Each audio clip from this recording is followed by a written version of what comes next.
ہے۔ Previous episode کو ہم نے کلوز کیا تھا ایک حدیث مبارکہ پہ، جس کا مفہوم تھا کہ اگر ایک آدمی کی جھولی میں درہم ہوں اور وہ ان کو تقسیم کر رہا ہو اور دوسرا آدمی برابر اللہ کا ذکر کر رہا ہو، تو اللہ کا ذکر کرنے والا اس درہم تقسیم کرنے والے سے افضل و اعلیٰ ہوگا۔ حال سفر میں آگے چل کے حضرت باغ حسین کمال رحمۃ اللہ علیہ فرماتے ہیں، مزید برآں رسول کریم صلی اللہ علیہ وآلہ وسلم نے ذکر کی اہمیت یوں بیان فرمائی۔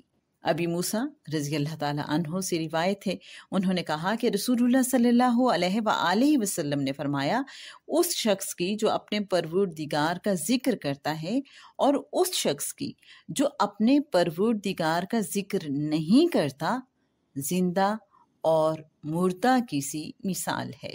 ایک اور مقام پر فرمایا، حضرت انس رضی اللہ تعالیٰ عنہ سے روایت ہے کہ بے شک رسول اللہ صلی اللہ علیہ وآلہ وسلم نے فرمایا، جب تم بہشت کے باغوں سے گزرا کرو تو سیر ہو کر چر لیا کرو۔ صحابہ کرام رضی اللہ عنہم نے عرض کیا، بہشت کے باغات کیا ہیں؟ آپ صلی اللہ علیہ وآلہ وسلم نے فرمایا، ذکر کے حلقے یعنی مجلسیں۔ ایک حدیث قدسی میں فرمایا، آج تمام اہل محشر کو معلوم ہو جائے گا کہ عزت و احترام کے لائق کون ہیں۔ تو رسول اللہ صلی اللہ علیہ وآلہ وسلم سے دریافت کیا گیا کہ یا رسول اللہ صلی اللہ علیہ وآلہ وسلم، یہ عزت و احترام کے لائق کون ہیں؟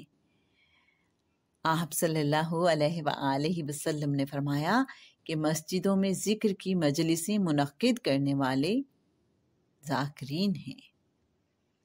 ایک اور حدیث میں آیا ہے کہ ابی سعید خدری رضی اللہ تعالیٰ عنہ سے روایت ہے کہ بے شک رسول اللہ صلی اللہ علیہ وآلہ وسلم نے فرمایا، تم اتنی کثرت سے اللہ کا ذکر کیا کرو کہ لوگ تم کو دیوانہ کہنے لگیں۔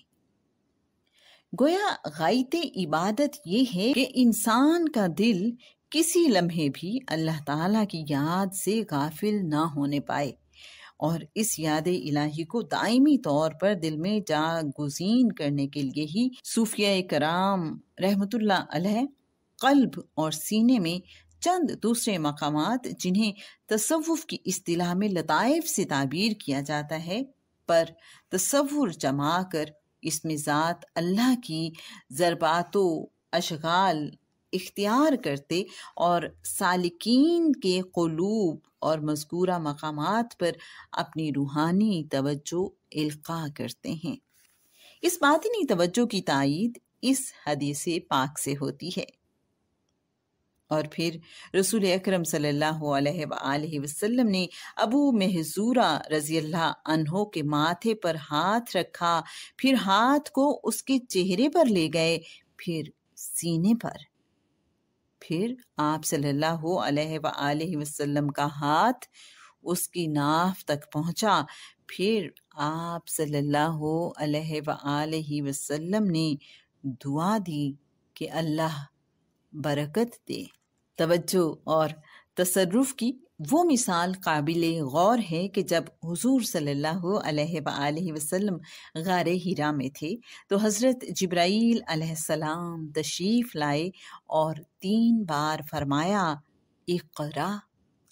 2 دفعہ حضور صلی اللہ علیہ وآلہ وسلم نے جواب دیا، ما انا بقاری، مگر تیسری بار حضرت جبرائیل علیہ السلام نے سینے سے لگا کر چھوڑا تو آپ صلی اللہ علیہ وآلہ وسلم نے پڑھنا شروع کیا۔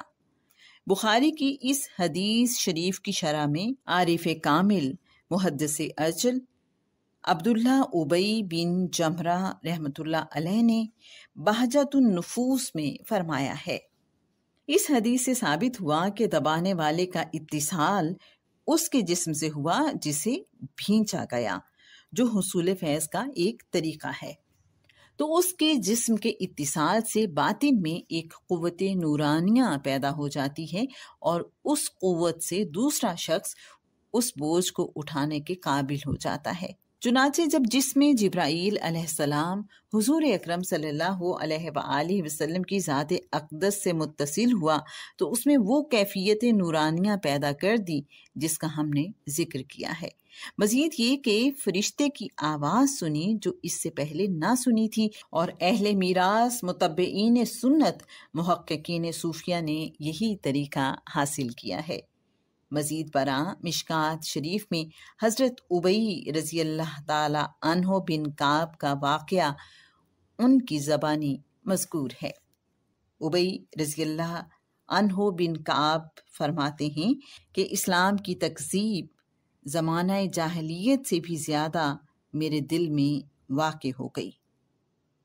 جب رسول اکرم صلی اللہ علیہ وآلہ وسلم نے مجھے دیکھا تو میرے سینے پر ہاتھ مارا تو میں پسینہ پسینہ ہو گیا۔ حالت یہ ہو گئی کہ گویا میں اپنے رب کو دیکھ رہا ہوں۔ صاحب مرقات فرماتے ہیں کہ حضور صلی اللہ علیہ وآلہ وسلم کے دست مبارک کی برکت سے غفلت زائل ہو گئی اور فوراً ہی مقام حضور و مشاہدہ حاصل ہو گیا۔ گویا توجہ کی غرض غفلت کو دور اور نور ایمان کو تیز تر کرنا ہے۔ نیز حضرت ابی رضی اللہ تعالی عنہ بن کعب کے واقعے سے یہ بھی ثابت ہوا کہ توجہ انکشاف کا باعث بھی بن سکتی ہے۔ نیز یہ کہ سال ہا سال کے مجاہدات اور ریاضت سے اتنا فائدہ نہیں ہوتا جو کسی مرد کامل کی تھوڑی سی توجہ سے حاصل ہو جاتا ہے، اور یہ کہ شیخ کامل کی توجہ کے بغیر محض مجاہدات سے منازل سلوک طے نہیں ہو سکتی، کیونکہ سلوک اور تصوف القائی اور انعکاسی عمل ہے۔